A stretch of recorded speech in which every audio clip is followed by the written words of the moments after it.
This is the Hard Thing Podcast. Today, we are overcoming average. Welcome back to another episode of the Hard Thing Podcast. This is the podcast that helps you overcome average, step up above mediocrity, all by doing hard things. We're here to help you improve your life by doing those hard things you know you need to do, but you've been avoiding. We want to give you interesting conversations that give you the ammunition to attack your life and really make it yours. Today we have an excellent conversation, super fun. But before we get into that, a couple of announcements. First thing, we talk a lot about finding other people, finding accountability partners, people who can challenge you.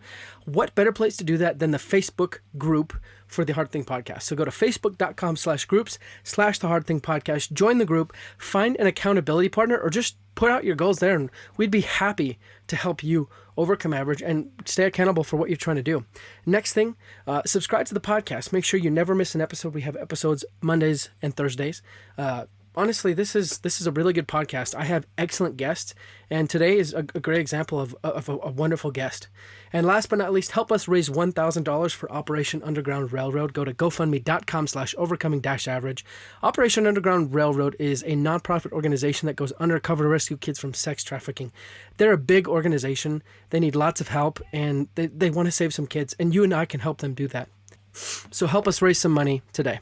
Let me tell you about today's guest. Today I talk with former San Francisco 49ers football player Tyrone Smith. And we don't actually talk about football today, honestly, but which was kind of surprising to me. But I enjoyed today's conversation so much, mostly because we talk about things I think matter a little bit more than football. And when I say a little, I think I mean a lot.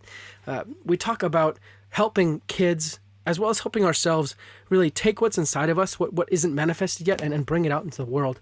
Tyrone runs a nonprofit organization called First and Goal, Inc., where he helps kids really change their lives, doing something similar to what we're trying to do here at the Hard Thing Podcast. And honestly, he's a very grateful guy, very humble, and it was just fun talking to him. So let me just pass the time over to Tyrone Smith. All right. Well, thank you for being on my show, Tyrone. I'm excited to have this conversation with you. Man, I'm looking forward to being on the show as well, Justin, man. Thanks for having me. My pleasure. My pleasure. So let's start off with the question I ask all my guests. Tyrone, what is the hardest thing you've ever done? Man, the hardest thing I've ever done. I would probably say maybe one of the hardest things I've ever done was really just believing in myself. And the reason why I actually say that, because, growing up as a kid, there was so much that I had to overcome, so much that I had to deal with, so much that I had to go through as a person. So to get to a point where I believed in myself and actually had confidence in the fact that I actually had something to offer the world was a big feat for me personally. Yeah. I've actually found that kind of believing in yourself it's not uncommon. A lot of people go through that same exact thing. So give me an idea of what sort of things you did to get yourself to believe in yourself, and a little bit more idea of what sort of obstacles you were facing that were telling you you're not good enough or you don't have anything to offer. I mean, I think one of the biggest things I actually think about when I think about what I had to overcome, I think about just my upbringing. I'm the youngest of three boys. All right. My mom didn't finish middle school. My dad didn't finish. My middle brother that would succumb or give in to any peer pressure situation that his friends would encourage him to do. And so here it is, I'm the youngest of three boys, not a perfect household. Didn't grow up in the best community. I grew up in the inner city of Houston. So I grew up in the hood, so to speak. But yet I had all the odds against me, and I wasn't expected to succeed or do anything in life. So to get to a point in place where I had belief in myself was big, because being the youngest of three boys and my oldest brothers got all the attention based on their negative behaviors, pretty much put me in a place and space where I was lonely most of the time, where I actually wanted attention, but I didn't cry for the attention in a negative way. So to have the confidence to believe in myself, because growing up I was an introvert, I was quiet, I was reserved. And so when people see all of what I do and establish right now with my company, both my wife and I, the Monica Smiths established, and everything else that I do, people are shocked and amazed on social media, because they remember dude, you was quiet. You didn't say a whole lot. You had things you had to overcome. So to get to a point in place where I actually believed in myself, Justin, I mean, that was a big thing for me personally.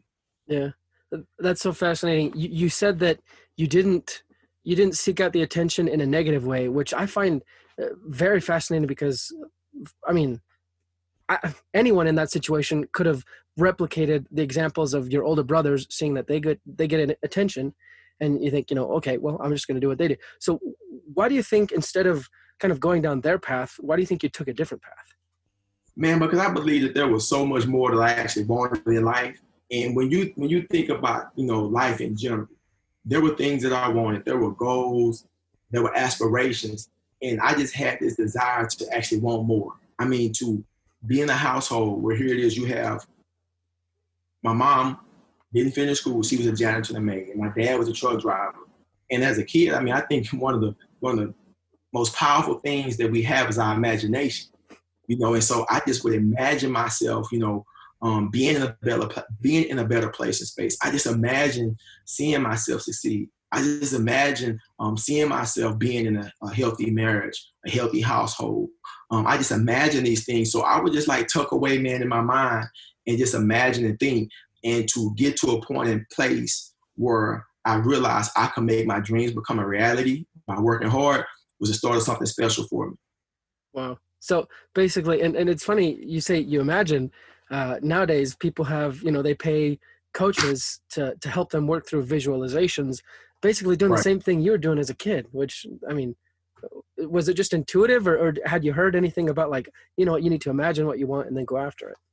I mean, I imagined early on as a kid because I was just, that kid that just, really had dreams and goals. But there were people along the way that really helped me realize the capacity of visualization. And exactly, you have so many people that actually guide and direct others in regards to coaching and supporting them with whatever they may be dealing with, they're going through in life. But at the same time, I think, if you've been through a certain series of experiences, that you can actually coach somebody legitimately, but at the same time, let them know that visualization is key. And there were coaches, specifically my mentor in the 8th grade, Coach Dennis Brandley, who really saw something in me that I didn't even see in myself, Justin. And he would always tell me, you have the capacity to do great things. But number one, I need you to consistently believe. But then I need you to actually see yourself succeed. And so by giving me that, man, and this kid that felt that I was hopeless, that felt that I was less than, and to be in a place and space to achieve certain things, man, and to actually like think about it and to see it come to pass, oh man, that was just truly an honor and a blessing. Wow. So it sounds like your story, you benefited so greatly from examples of people in your life, both examples of maybe paths you didn't want to take, and then examples of people who were able to look at you and see things, like you said, that you didn't see yourself. What might someone do who doesn't necessarily feel like they have like a mentor like that in their lives, and they're just surrounded by all those bad examples, in your opinion? I mean, if somebody don't have a mentor in their life, if somebody is just have all this negativity going on, I think the thing about it is, if you could just seek somebody out, I think the biggest thing that we need to realize and understand, number one, that we have power. But we only have power if we use it. And I think there's power in our voice. And for instance, if you throw somebody in the deep end of the swimming pool and they don't know how to swim, Justin, what are they going to do? They better learn how to swim quick. They learn how to swim quick, or they do what? They sink. They ask for help. Oh, that's true. Yeah. I mean, so you're going to sink or you're going to swim. Yeah. If you don't know how to swim, what are you going to do? You're going to ask for help. I mean, so I think one thing that people need to really take full advantage of is their voice. And that's an outward expression of actually saying, I need help. I need support. I need direction. Because the thing we need to realize is that most people in life are either stuck or unstuck. And if you're stuck, how do you go from being unstuck? It's like you got to ask for help. You got to ask for support. You got to ask somebody to be a guide in supporting you for whatever it is you actually may want to do, be, or become. So it's about using your voice, and there's power in our voice. And that's one of the things that my wife and I, the Monica, tell our sons. Just because your mom was a successful track athlete, because your dad was a professional football player, that doesn't dictate your life. You have to dictate your life based on the fact that you got to believe and need to believe that you can lead. And you can only lead by using your voice. And that's something that we tell our sons all of the time. Yeah, I love that. There's a quote I love. It's every time you speak, you audition for leadership. And I think that goes exactly with what you're saying. Right. You use your voice and you show people what you have to offer, and hopefully you can help unstuck some people who might feel stuck, right? Right. You can unstuck some people. And I think that's the thing that most people need to realize and understand in regards to everything you go through in life, because we're going to go through stuff. But the biggest thing is getting to a point in place where you get comfortable being uncomfortable. And comfortable with being uncomfortable means you got to get outside your comfort zone in regards to moving towards a place and space you desire to go. Yeah. And one thing I think that people don't really they don't understand is that, like, getting uncomfortable or getting comfortable with the uncomfortable, it takes time. I mean, you know, you were a professional football player. Now you're a successful businessman, speaker. But that didn't just happen overnight. You said yourself, you were an introvert in the beginning, and you kind of had a process to get there. So I think that's important to realize, right? Yeah, I mean, because no, it took, I mean, that's one thing I tell people all the time. I mean, man, it took like hard work and dedication and commitment. You know, nothing in life comes easy, but it comes with a cost. I mean, so what is the cost? What is the sacrifice it's going to take for you to accomplish whatever it is that you want to do in your life in regards to whatever goals, dreams, hopes, or aspirations you may actually have? And I think that's the thing that sometimes, you know, we have so many people that want to like succeed overnight, but yet they must realize, understand, and know, man, you got to put the work in, man. And so when people, man, all the time, when I see like all these different posts on social media, you know, you can become a coach in 2 minutes and 30 seconds and make $10 million. And when I see all this stuff, man, I'm like, man, come on, man, let's be real here. Let's level set the situation. You know, man, it takes work, man. And I think a lot of the times people don't want to put the work and the time in. And that's why you have so many people living hopeless lives, because they're putting their hope in these hopeless situations. Yeah, I agree completely. I mean, you spend any time on Facebook or Instagram, and you see all sorts of these courses to become a millionaire in a year or something like that, which is definitely possible. But you gotta certainly understand your own background, I guess, and what you can Right, do. right. So, um, That's I actually wanted to ask a question. Speaking of hard work, you spoke of your dreams and aspirations and yourself imagining what you wanted to do. What were some of those things? I mean, you mentioned a couple, like having a stable relationship with your wife and having a good family, but what were some of those other things that you knew you wanted to do and that you started working towards? Man, so, some of the things that I knew that I wanted to do, Justin, man, was actually like succeeding in life.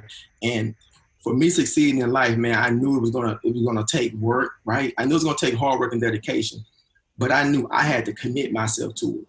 Because when you think about this for a moment, I said my mom didn't finish middle school, my dad didn't finish high school. And my dad would always tell me, man, a quitter never wins and a winner never quits. He said a quitter never wins and a winner never quits. And I'm thinking to myself, but dude, you quit school, right? Yeah. I'm like, Dad, but you quit school. But the thing about it is, I realized and know that he learned from his experience by not finishing school. And so with that being said, I had to think about it like this. I had to think about like my life and everything I've been through and experienced, that I gotta work. I gotta commit myself to it, because nothing's actually gonna come easy. And my dad was speaking from experience. My dad was speaking from the fact that he quit, he didn't succeed, so he know through experience. And I think the thing I had to always realize was that I would be willing to commit myself to whatever it is I needed to do to be successful in life, and knowing that it wasn't going to be easy, but I had to trust and believe in myself, because that was issue number one, by believing in myself. But then I had to put the time and the work and the dedication in via commitment to make whatever I wanted for myself to become a reality. And I think that's one of like the fundamental things I try to stand on in regards to everything that I do. Am I perfect? No, I'm not. But as I'm talking to you, I'm talking to myself as a reminder. And I think that's the biggest thing, man, that people need to realize, know, and understand. Will you commit to whatever it is that you actually want for your life? And knowing it's not going to happen overnight. It's going to take work. It's going to take time. It's going to take dedication for whatever it is you desire to achieve. Yeah. And so that commitment must have been what saw you through finishing your high school education, moving on to higher education, actually playing football for that. Um, why do you think a lot of people struggle having that same commitment? Man, I think people struggle, man, because they just haven't had the right support. Think about it. I mean, all behaviors are learned behaviors. You think about it. All behaviors in life are learned behaviors. But the biggest thing is, how can you put yourself in a position where you learn behaviors that will help you succeed? Think about this. People can walk around and they're like functioning, right? They walk around, they're functional, but yet they have all these dysfunctional behaviors on the inside, all these bad behaviors, all these bad habits. So in turn, they're dysfunctional, but on the outside, they're functioning. And so yet, if you haven't addressed those dysfunctions in your life, you haven't addressed those bad habits, right? You're walking around in this dead space where you're stuck internally and you're trying to figure life out, but yet you don't know how to ask for help because you feel and believe that you already have it figured out. But in actuality, you're operating in dysfunction. Does that make any sense what I'm saying? Yeah, yeah. Kind of like, gosh, I think it comes from the Bible where, cleanse the inner cup instead of the outer vessel or something like that. Right. We're dealing with all these problems inside, and yet on the outside, everything's sunshine and daisies. Mm-hmm. Mm-hmm. Yeah, I mean, so you got to think about it. You got all these different things that you have to deal with as a person on a daily basis. But then you're basing your life on what you've been taught, right?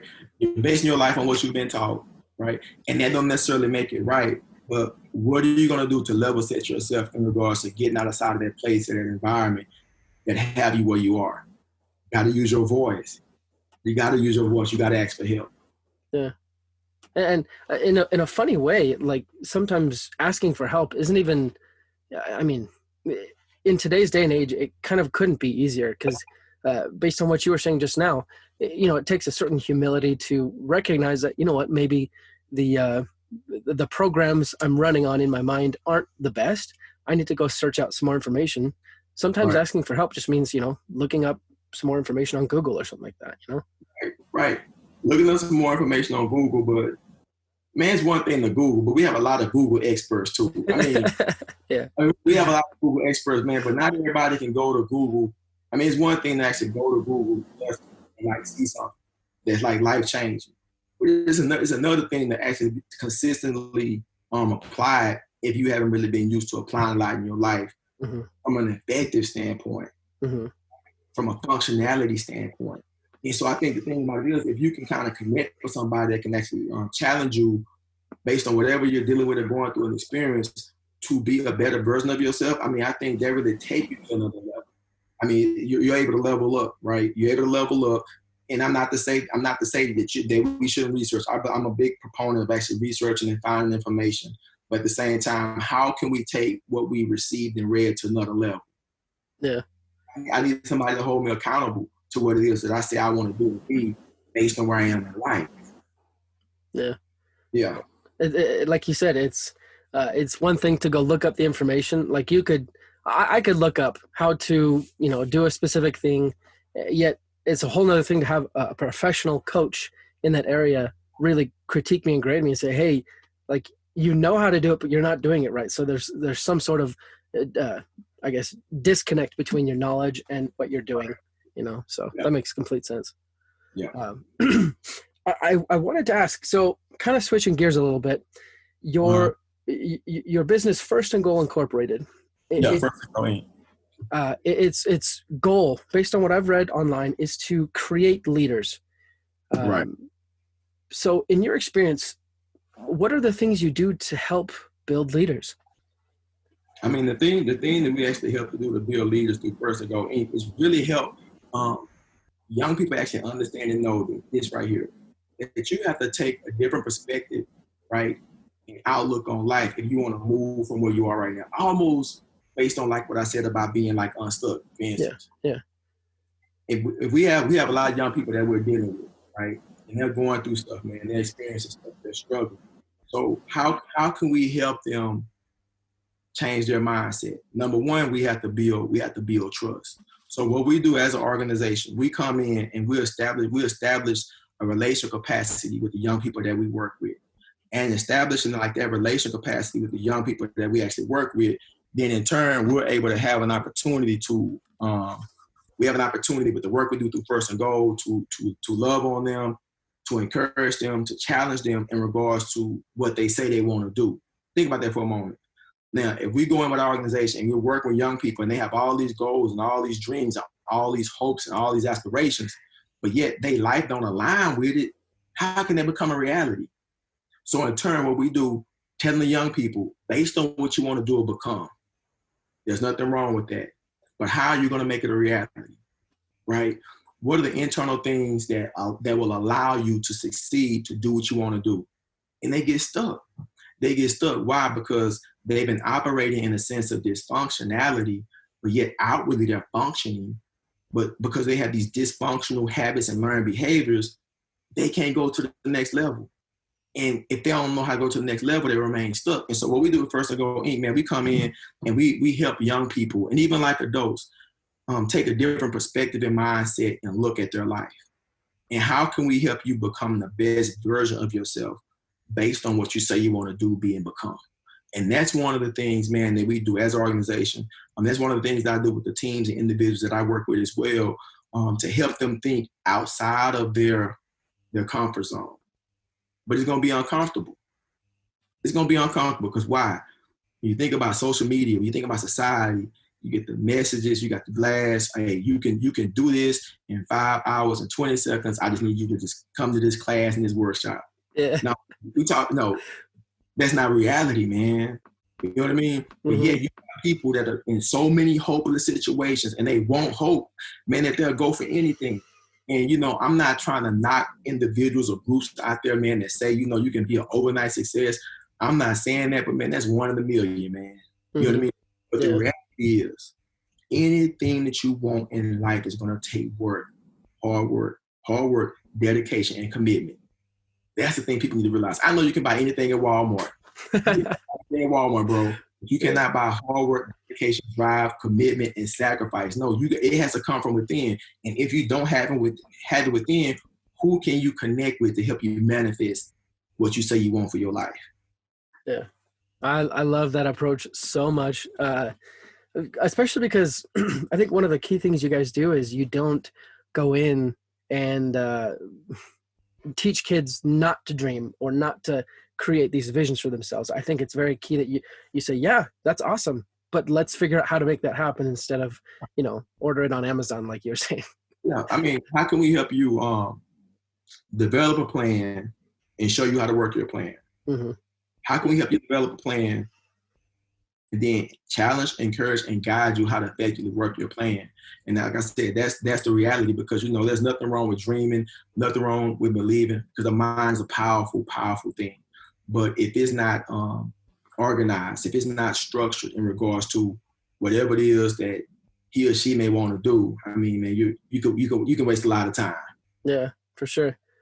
And really, if you think about it, in getting what you want, there's kind of two levers you can pull. You can lower what you want, or you can increase how much you're willing to work for it. And I think you guys are teaching them to pull the right lever. Yeah, we just need to pull the right lever, man, and raise your expectations. I remember hearing the story, man, of this father. His father said his son, wanted to play basketball. He just loved playing basketball. I mean, I'm not a basketball fan. As you see, man. Yeah.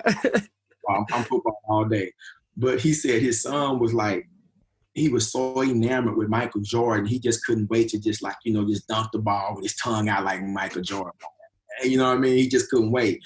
But the thing about it is, he was like, hey, Dad, I need you to come check me out on the basketball court. So his dad goes into the basketball court, and he drills the basketball, go down the court. He like, just jam, tongue all out and everything. His dad was like, okay.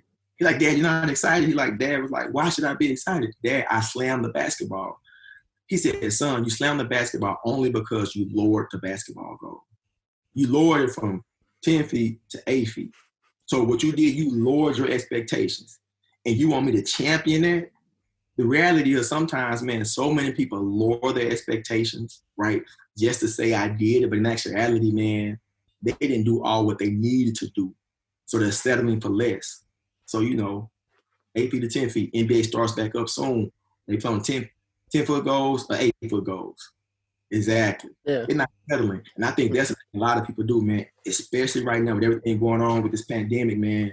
People are desperate and people are just settling, man, because they want to move from being unstuck. They want to move to some type of normal. But no, now right now we're operating in the new normal. And so we have to receive what we have, man, and change our mindset and perspective and see, okay, how can we hit the reset button? Or how can we be still to see what it is that we need to do differently right now to excel?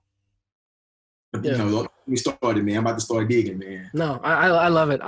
That Yeah. father is an excellent example of fatherhood because I think fathers, one of the most important things fathers can do is really show their children and say, look, Yeah. like what you're doing is good, but you can do so much more. And I have this saying, we can choose results or we can choose methods.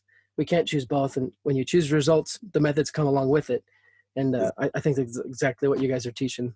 Yeah. Good stuff. Exactly right. Yeah. And I wanted to ask, you mentioned that the first thing you do is you help them change their perspectives.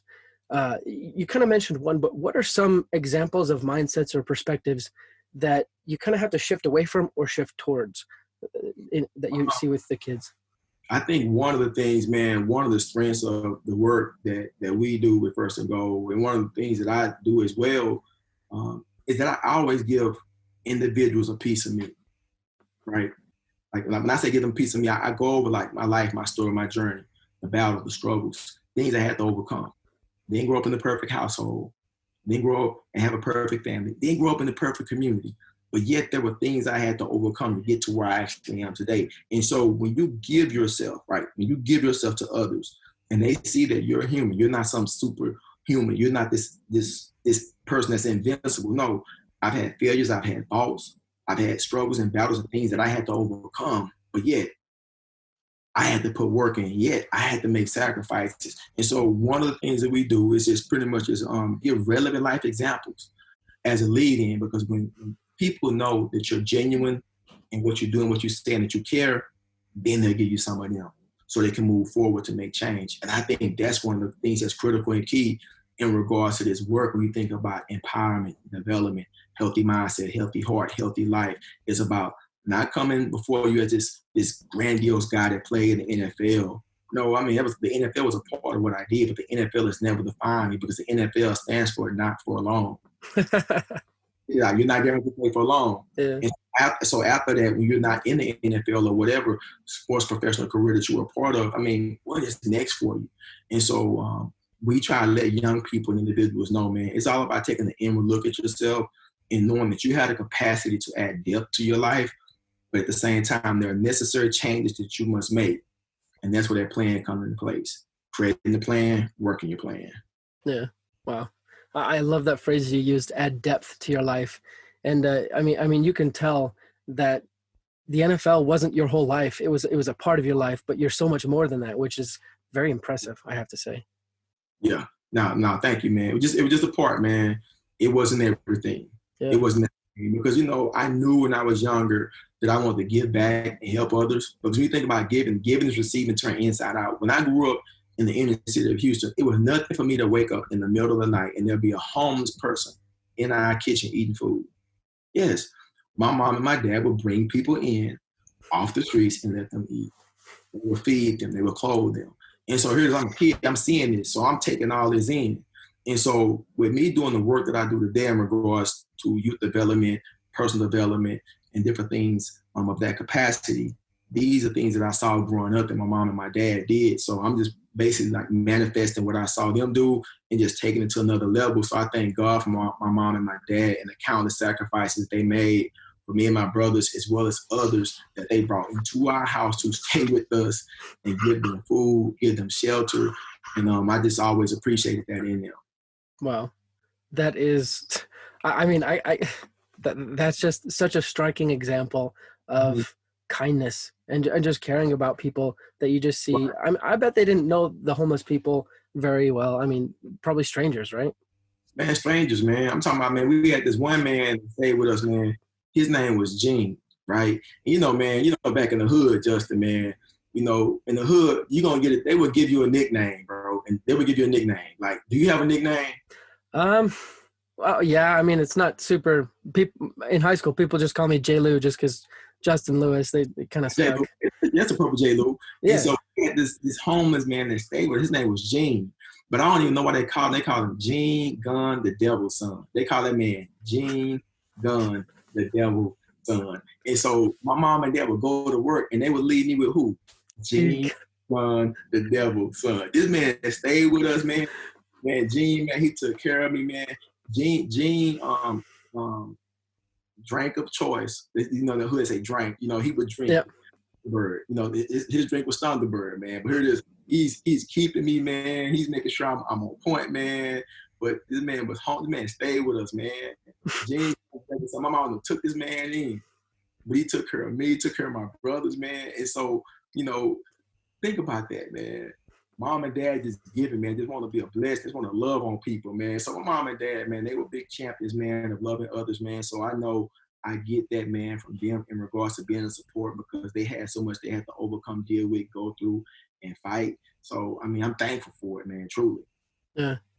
Honestly, we need more examples of just everyday people just showing kindness and love like your parents, because that makes me want to go out and find someone in need and just do what I can for them, you know?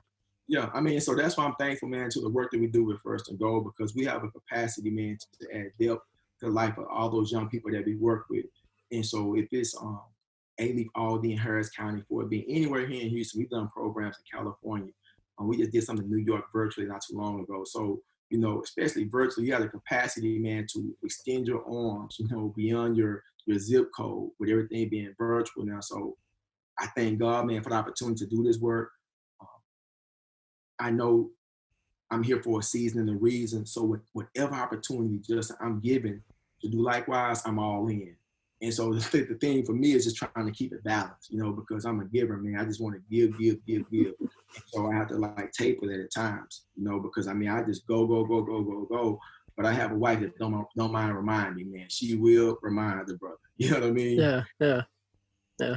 And especially in running an organization, you can't just give until the organization's no more. You kind of have to, like you said, taper it.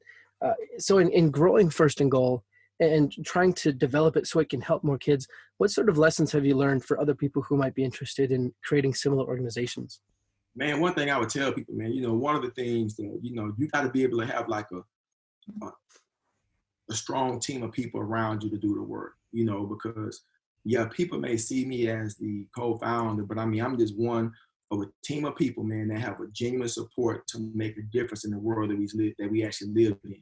And, you know, and my wife, man, she do a lot, man, behind the scenes administratively, you know, for First and Goal that to ensure that we have a sound organization. But then you got to have other people as well that actually go out and facilitate the work. So having a group of people that have a heart to do the work, number one, I think is key. And you got to have that team, man, that understand the mission and vision of the organization, because it's not going to be easy work. It's going to be a grind, but if it's something you desire and love to do, you'll be okay. And even so much so, you want to make sure you keep everything in line in regards to your finances and your structure and your logistical details, specific things in regards to what you offer as an organization. I think you got to be key, because sometimes you have some groups, they just go out and do the work, but yet, man, the financials are all out of order, man. They're not up to date with certain things and requirements. But I think if to be a well-rounded organization, I think you need to have those things in place to be effective. Because, for instance, we had one program, man. We had been at this one school for like 13 years, right? We had the school for 13 years, and we was at this particular school because they had monies, because they were like a Title I school, a school that would get a certain amount of money each year from the state and the government. Had high risk. They were a high risk campus. And so we was in school for like 13 plus years. And so here it is, we're no longer in this school. And so we were being compensated by the school to facilitate our mentoring program. And so here it is, we've been in school for 13 years doing a phenomenal job. And so, you know, the principal wanted to go in another direction. So here it is, we had to hit the reset, right? And think through, okay, with these things we've been doing, okay, yeah, we had this amount of income coming in that allowed us to sustain and take care of our staff and our team and market and all those details. But now we no longer have that. And so what I had to assure us that I had to make sure that we create a donor base, because for a long time as a nonprofit, we didn't have a donor base. I mean, it was pretty much me and my wife and our family making like the initial investments over the first couple of years of First and Goal to get things established. And so with that, we were blessed and fortunate enough to have, grants that we had wrote, contractual services that we had provided to do the work. And then, but we never had an established donor base. And so one thing I had to think about, we've been operating at a high level going on 20 years now. We need to create a sustainable donor base so people can really support this work that we're doing, because you got people out there who would desire to give the organizations that are genuine in their efforts. And so that's one thing I would tell anybody, have a solid, foundation as far as your infrastructure, your business, and your curriculum-based planning, as well as having like an established donor base if you're a nonprofit, because that's one thing that we're really promoting and marketing right now, especially with so many different opportunities in regards to providing for young people and families, because the needs are so great. And what we're doing as an organization and as a team, man, we're meeting needs. But you can only meet those needs so much by yourself. It takes financial support. And so that's one of the things that we're working on and fine-tuning as well as an organization. Wow. That's a really good lesson. And it's a perfect example of sometimes in business, you kind of have to pivot and you have to be willing to move and change with certain circumstances. And I'm guessing you've had to pivot a lot, especially now that, the pandemic's going on and things have kind of been upended that way. Yeah, bro, we've had to pivot. I think we've had to pivot, man. I mean, we've had to pivot with everything being virtual now. It's about doing it a different way. And I thank God for the opportunity to continue to do this work.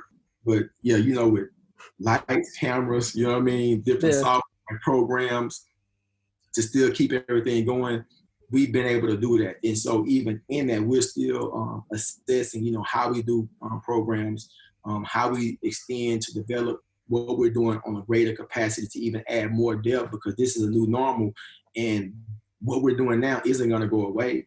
I mean, so what we're doing is like really thinking through. I just got on a conference call with a team member, and we're strategizing on this leadership initiative that we're going to be launching virtually because of the responses and support that we've been getting from different leadership programs that we've been doing virtually. So now we're mapping out like how do we maximize where we are right now and keep this thing going. So it's always strategizing, always working, always planning. But the thing about it is, I don't mind, because it's a love and a passion that me and the group have for the work that we do.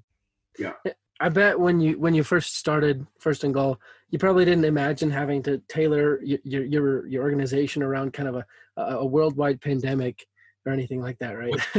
No, man, I did. I think, but one of the craziest things, what hit me is that when there's this company called NEPRS, and what they do, they bring industry professionals to the classroom, right? And so when you think about NEPRS is more so it's like virtual career day, right? Where you pretty much like can virtually connect with anybody in any industry, and they can go through Zoom and connect with students. And so I connected with NEPRS through LinkedIn, and I did a session with NEPRS. For example, I did a session with NEPRS in February. I spoke to like 1,300 kids in 40 schools in 18 states at the same time.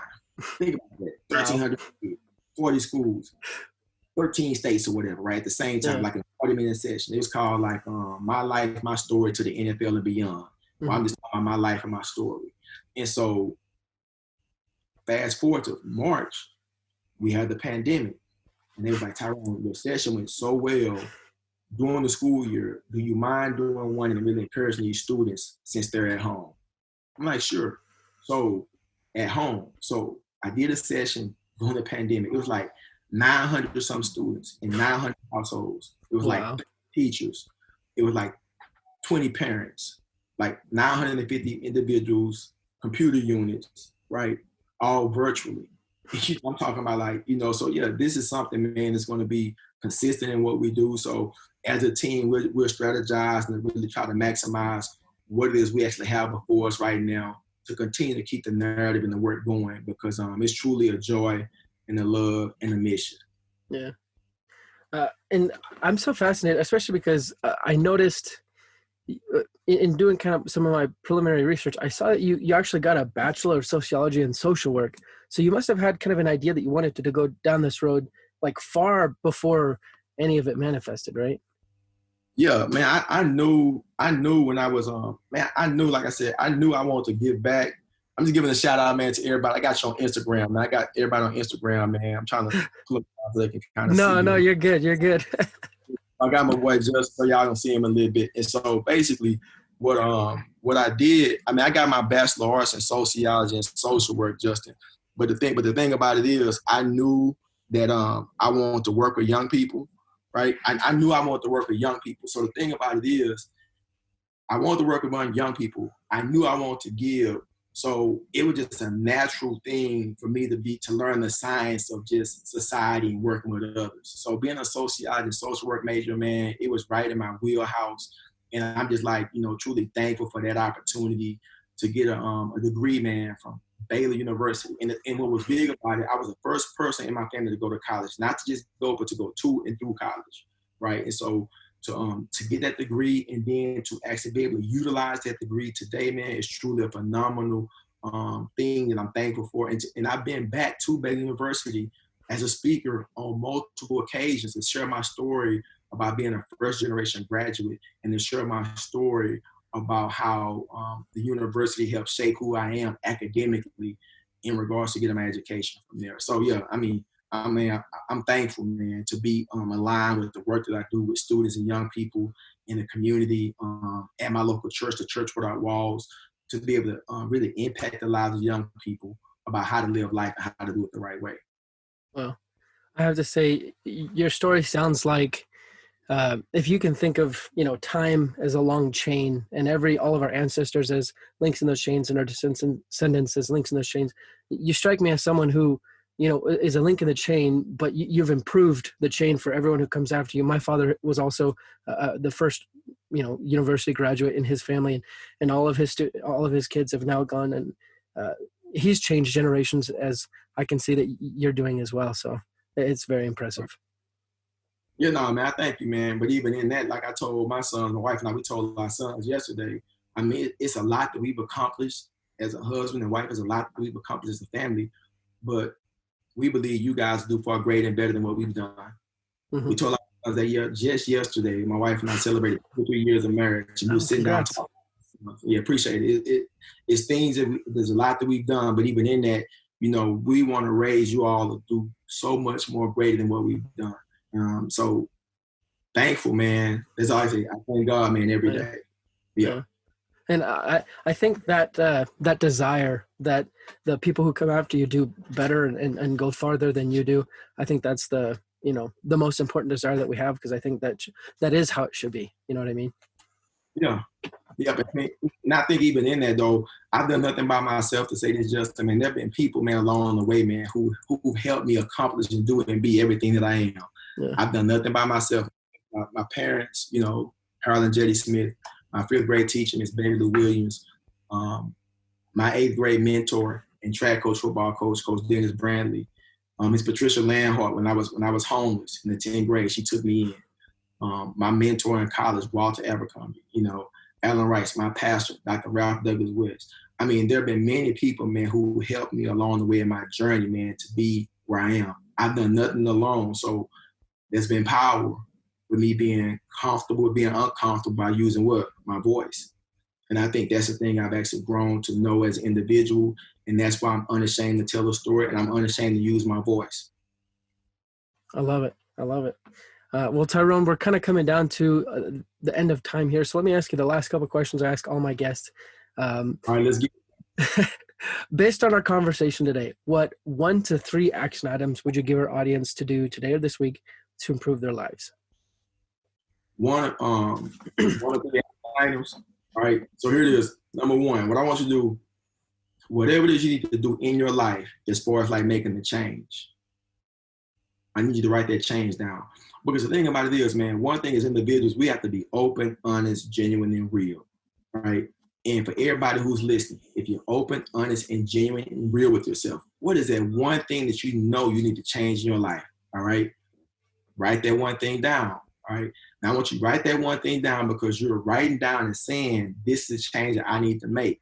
But I need you to intentionally commit to making that change. So in making that change, what do you need to do to remove that issue out of your life? How do you remove it, right? How do you take it away? And then now the last thing, I want you to go find somebody that you're open and comfortable with and share with them what it is that you need to change. You like go find that person, hey, I need to change this, man.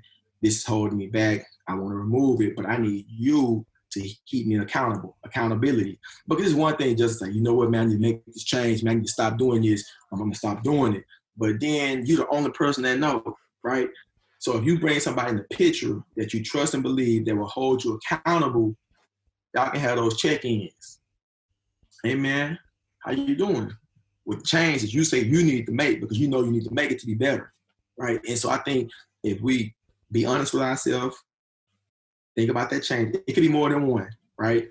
Write it down by committing to it. Then go find somebody that will hold you accountable and let them know why you need to make the change, because you may go to them and talk about the change. They're like, man, that's easy. But that's easy to them, but no, it's not easy for you. And you can tell them this is why it's not easy for me, right? And then have them hold you accountable to the change that you want to make to become that better version of yourself. And I dropped the mic. I love it. I love it. All right, cool. Yeah, it's good stuff. And then finally, Tyrone, how can our audience reach out to you, connect with you, and see what you're up to? Man, they can connect with me, man, on social media, on Twitter, Tyrone24, Tyrone 24. Or they can connect with me on Instagram, Tyrone, Tyrone 24_7. Y'all see I play on the 24, all right? Gotta have that 24. So on Twitter, Tyrone24, on Instagram, Tyrone24_7. And they can go check out my website as well, TyroneSmith24.com, TyroneSmith24.com. You know, go to the website.